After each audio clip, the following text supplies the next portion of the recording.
ಹುಚ್ಚ ವೆಂಕಟ್ನನ್ನ ಮತ್ತೆ ಶೋಗೆ ವಾಪಸ್ ಕರೆಸಿಕೊಳ್ಳುವಂತೆ ಒತ್ತಾಯಿಸಿ ಬಿಡದಿಯ ಬಿಗ್ ಬಾಸ್ ಮನೆ ಮುಂದೆ ಆತನ ಅಭಿಮಾನಿಗಳು ಜಮಾಯಿಸಿದ್ದಾರೆ. ರವಿ ಮೂರೂರು ಮೇಲೆ ಬಲಪ್ರಯೋಗ ಮಾಡಿದ್ದ ಹಿನ್ನೆಲೆಯಲ್ಲಿ ಬಿಗ್ ಬಾಸ್ ಮನೆಯಿಂದ ವೆಂಕಟ್ ಅವರನ್ನ ಹೊರಗಡೆ ದಬ್ಬಲಾಗಿದೆ. ಈ ವಿಷಯ ಗೊತ್ತಾಗ್ತಾ ಇದ್ದಂತೆ ಹುಚ್ಚ ವೆಂಕಟನ್ನ ನೋಡುವುದಕ್ಕೆ ಅಭಿಮಾನಿಗಳ ತಂಡ ಇನ್ನೋವೇಟಿವ್ ಫಿಲ್ಮ್ ಸಿಟಿಯ ಬಿಗ್ ಬಾಸ್ ಮನೆಯ ಮುಂಭಾಗಕ್ಕೆ ಬಂದಿದೆ. ವೆಂಕಟ್ ಅವರನ್ನ ಮತ್ತೆ ಬಿಗ್ ಬಾಸ್ಗೆ ಸೇರ್ಪಡೆಗೊಳಿಸಿಕೊಳ್ಬೇಕು ಅಂತ ವೆಂಕಟ್ ಅಭಿಮಾನಿಗಳು ಪಟ್ಟು ಹಿಡಿದಿದ್ದಾರೆ. ಬಿಗ್ ಬಾಸ್ ಅಲ್ಲಿ ಹುಲಿ ಅಂತ ಉಳ್ಕೊಂಡಿರೋದು ಅಣ್ಣ ಮಾತ್ರ. ಅಣ್ಣ ವಾಪಸ್ ಬರ್ಬೇಕಷ್ಟೇ.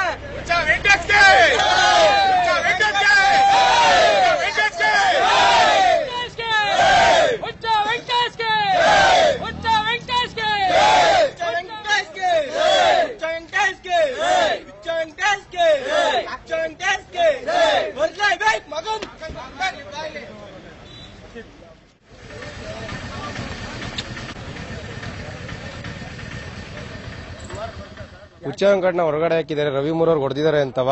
ಇವಾಗ ರವಿ ಮೂರವರು ಹುಚ್ಚ ವೆಂಕಟ್ ಹೊಡೆದಿರೋ ತಪ್ಪ ತೋರಿಸಿದಾರೆ. ಅವ್ರು ಮಾಡಿರೋ ತಪ್ಪನ ಒಳಗಡೆ ಬೇರೆಯವ್ರು ಮಾಡಿರೋ ತಪ್ಪೆಲ್ಲ ತೋರಿಸಿಲ್ಲ. ಟೋಟಲ್ ಇರೋದು 24 ಗಂಟೆ ಟೈಮು. ತೋರಿಸ್ತಾ ಇರೋದು 1 ಅವರು.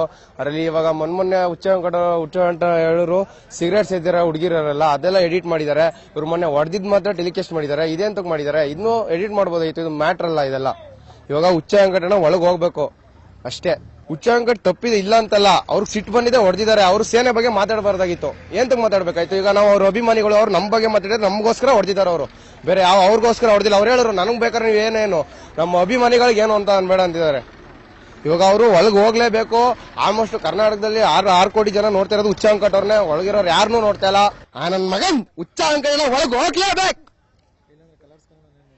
ಕಲರ್ಸ್ ಕನ್ನಡ ಅಲ್ಲ. ಇವಾಗ ಎಲ್ಲಿ ಟೆಲಿಕಾಸ್ಟ್ ಆಗುತ್ತೆ ಆ ಆಫೀಸಲ್ಲೇ ಮತ್ತೆ ಬಿಗ್ ಬಾಸ್ ಟೆಲಿಕಾಸ್ಟ್ ಆಗೋದೇ ಇಲ್ಲ. ಎಲ್ಲಾ ಪ್ರತಿಭಟನೆ ಮಾಡ್ತೀವಿ ಹುಡುಗರೆಲ್ಲ. ಎಲ್ಲಾ ವ್ಯಕ್ತಿಗಳು ಹುಚ್ಚ ವೆಂಕಟ ಅವ್ರ ತರ ಯೋಚನೆ ಮಾಡಿದ್ರೆ ಖಂಡಿತವಾಗ್ಲೂ ನಮ್ಮ ಕರ್ನಾಟಕ ಅಂತಾನೆ ಹೇಳ್ಬೋದು.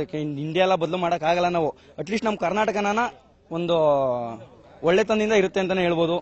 ಯಾಕೆಂದ್ರೆ ಹುಚ್ಚ ವೆಂಕಟ ಅವರು ಅಂತ ದೊಡ್ಡ ತಪ್ಪೇನ್ ಮಾಡಿಲ್ಲ. ಯಾಕೆಂದ್ರೆ ಅವ್ರನ್ನ ಒಂದು ರೇಗಿಸುವಂತದಾಗ್ಲಿ, ಅವ್ರ ಬಗ್ಗೆ ಕೆಟ್ಟದಾಗ ಮಾತಾಡುವಂತದಾಗ್ಲಿ, ಅವ್ರ ಮುಂದೆ ಒಂಥರ ಮಾತಾಡ್ತಾರೆ, ಹಿಂದೆ ಒಂಥರ ಮಾತಾಡ್ತಾರೆ. ನೀವೇ ನೋಡ್ತಾ ಇರ್ಬೋದು ಬಿಗ್ ಬಾಸ್ ನ. ಆ ತರ ಮಾತಾಡಿದಾಗ ತುಂಬಾ ಕೋಪ ಬರುತ್ತೆ. ಈಗ ಹೊಡೆದಿದ್ದಾರೆ, ಅದು ದೊಡ್ಡ ತಪ್ಪೇನಲ್ಲ. ಏನಂದ್ರೆ ಬಿಗ್ ಬಾಸ್ ಮನೆ ಒಳಗೇನೆ ಒಂದು ಸಣ್ಣ ಶಿಕ್ಷೆ ಕೊಡಬಹುದು. ಯಾಕೆಂದ್ರೆ ಲಾಸ್ಟ್ ಟೈಮ್ ಅವ್ರನ್ನ ಅವ್ರ ತಂದೆ ಸ್ಲಿಪ್ಪರ್ ನ ತಲೆ ಮೇಲೆ ಹಾಕೊಳ್ಳುವಂತ ಶಿಕ್ಷೆ ಕೊಟ್ಟಿದ್ರು. ಆ ತರದ್ದೇ ಇನ್ನೊಂದು ಶಿಕ್ಷೆನ ಕೊಟ್ರೆ ತಪ್ಪಾಗಲ್ಲ. ದಯವಿಟ್ಟು ಅವ್ರನ್ನ ಮತ್ತೆ ವಾಪಸ್ ಕರ್ಕೊಂಡ್ ಬರ್ಬೇಕು. ಯಾಕೆಂದ್ರೆ ಅವ್ರ ಇಲ್ಲ ಅಂದ್ರೆ ಯಾರನ್ನು ಕೂಡ ಬಿಗ್ ಬಾಸ್ ನ ನೋಡಲ್ಲ ಅಂತ ಫೇಸ್ಬುಕ್ ಕಡೆ ನಾವೆಲ್ಲ ನೋಡಿದೀವಿ. ಹುಚ್ಚ ವೆಂಕಟ್ ಇಲ್ದೇ ಇರೋ ಶೋನ ನಾವ್ ಯಾವತ್ತೂ ನೋಡಲ್ಲ ಅಂತಾನೆ ಹೇಳ್ತಾ ಇದಾರೆ ಜನಗಳೆಲ್ಲ.